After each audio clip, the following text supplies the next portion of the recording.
दोस्तों नमस्कार। Colonel Ajay, CEO Ajay to money करो। आज है 4 जनवरी सन 2024। दोस्तों सर्वप्रथम तो मैं आपको हमारा चैनल की साल 2023 के लक्ष्य पूरे होने की खुशी में आप सभी को धन्यवाद प्रेषित करता हूं। साल 2023 में चैनल का लक्ष्य एक निर्धारित किया जा गया था, 1 लाख से अधिक सब्सक्राइबर और 1 करोड़ से अधिक व्यू। दोस्तों मौजूदा समय में चैनल ने 1,04,000 सब्सक्राइबर्स और 1 करोड़ 4 लाख से अधिक व्यू दर्ज किए हैं।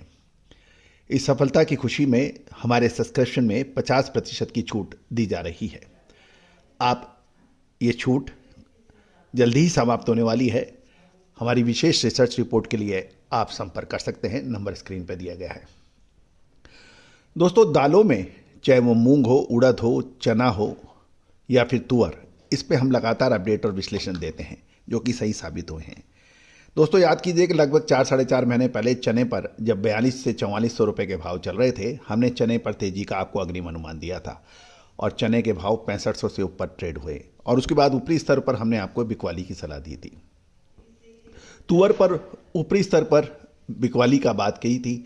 मूंग के फसल के समय शानदार तेजी थी, उस वक्त बुक करने के लिए आपको कहा था।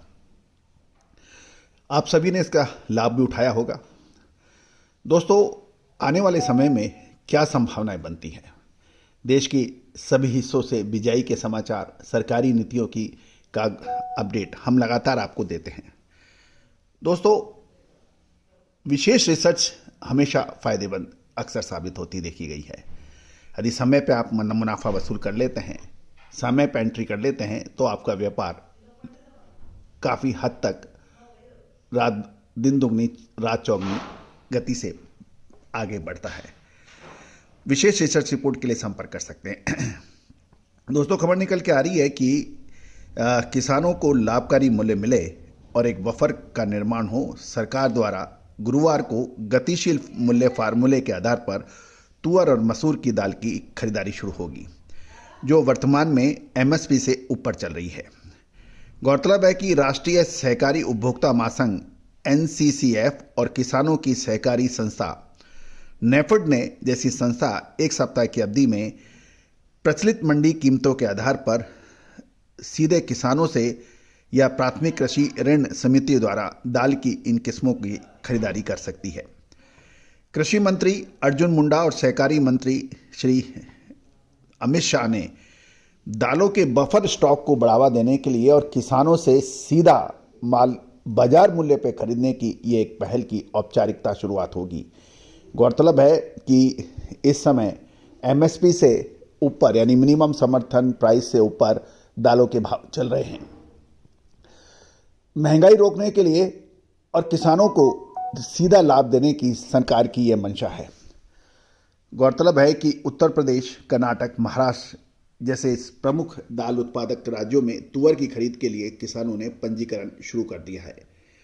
दालों के लिए किसानों की खरीदारी गतिशील मूल्य निर्धारण मॉडल बफर के आधार पर बाजार मूल्य पर किसानों से प्याज खरीदने के लिए भी सरकार ने बाजार से हस्तक्षेप के अनुरूप ही ये दालों पर होगा। गौरतलब है अरहर और मसूर 2 प्रमुख दालें हैं जिसका भारत आयात करता है, क्योंकि इसकी पैदावार से अधिक खपत भारत में मानी जाती है। यदि हम साल 2023 में देखें तो भारत ने डोमेस्टिक डिमांड को पूरा करने के लिए लगभग 1.9 मिलियन मैट्रिक टन तुअर और उड़द का आयात किया है। आयातित दालों की किस्म के एक बड़े हिस्से में अरहर, उड़द और मसूर शामिल मानी जाती है।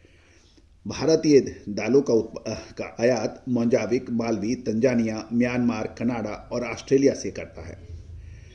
दोस्तों महाराष्ट्र के व्यापार केंद्र लातूर में बुधवार को तुअर दाल की कीमतें साल 2023-24 सीजन में 7,000 रुपये प्रति क्विंटल के एमएसपी के मुकाबले 8,400 से 8,500 रुपये प्रति क्विंटल के भाव से है और बुधवार को मसूर की मंडी कीमतें 6,774 रुपये प्रति क्विंटल थी, जबकि सीजन में इसकी एमएसपी 6,425 रुपये प्रति क्विंटल थी। गौरतलब है कि सरकार ने यह भी बताया है कि दालों की खरीदने के 3 दिन के भीतर राशि किसानों के बैंक अकाउंट में ट्रांसफर कर दी जाएगी।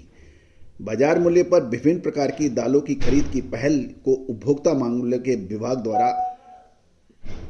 एग्जीक्यूट किए जा रहे मूल्य स्थिरीकरण कोष द्वारा समर्थित किया जाएगा। यह भी कहा गया है कि तुअर और मसूर की खरीद मूल्य की गणना बेंचमार्क बाजारों के अधिकतम और मॉडल कीमतों के भारित औसत को लेकर की जाएगी, जिससे अधिकतम मूल्य पर 30% भार और मॉडल मूल्य पर 70% का भार होगा। सरकार द्वारा एमएसपी से ऊपर बाजार भावों पर दालों के खरीदने से और उसको फिर सस्ते दामों पर बाजारों में बेचने से डायरेक्ट कंज्यूमर यानी उपभोक्ता और किसानों को फायदा होने की उम्मीद सरकार लगा रही है। लेकिन व्यापारियों का पक्ष और बाकी लोगों का पक्ष अभी तक क्लियर नहीं हुआ है।